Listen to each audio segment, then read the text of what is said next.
Պարոն Ֆարմանյան, երբ որ դուք տեխնացու եք ու քննարկումներ ներգնում ձեր ընտրելու հետ կապված, այսպես փորձ արվեց քաղաքացիական պայմանագրի պատգամավորների կողմից, գրեթե 91 թվից սկսած պետք ամբողջ համակարգի այս ենթադրյալ ու իրական բացթողումները ձեր հետ կապելու, ու նաև այս համատեքստում պատգամավորներից մեկը եթե չեմ սխալվում, ասեց, որ ձեր դեմ ինչ-որ հաղորդում պետք է ներկայացվի կամ ժողովրդի լեզվով ասած, այսպես գործ տալու մասին ակնարկեց, ինչ-որ նորություն կա։ Կներեք, պարոն Քոչյան, կներեք, ձեր ասածը քրեական ենթամշակույթի բաղադրիչ է։ Հաղորդում ներկայացնում, կներեք, պարոն Քոչյան, ոչ։ Այսօր ներողություն չեք խնդրել։ Պարոն Քոչարյան, կներեք, ձեր ասածը քրեական ենթամշակույթի բաղադրիչ է։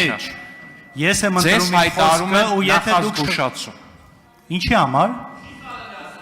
Հաղորդում։ Ուրեմն լսեք միջև վերջ կասեմ ինչ նկատի ունեմ։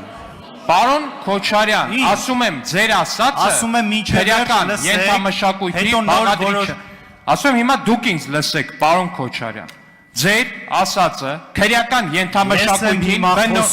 ոչ դուք չեք խոսում, անջատեք պարոն Քոչարյանի վերջացնեմ նոր կարող եք անջատեք պարոն Քոչարյանի խոսափողը։ Ես եմ խոսում, պարոն Քոչարյան, ուրեմն լսեք ինձ։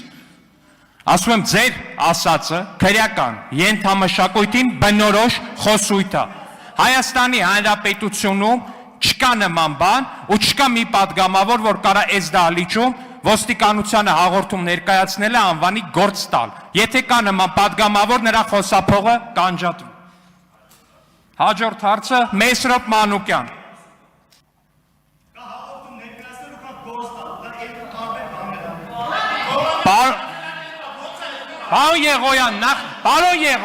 Պարոն Եղոյան, նստեք, ձեզ հայտարարվում է նախազգուշացում, նստեք ու մի միջամտեք։ Պարոն Եղոյան,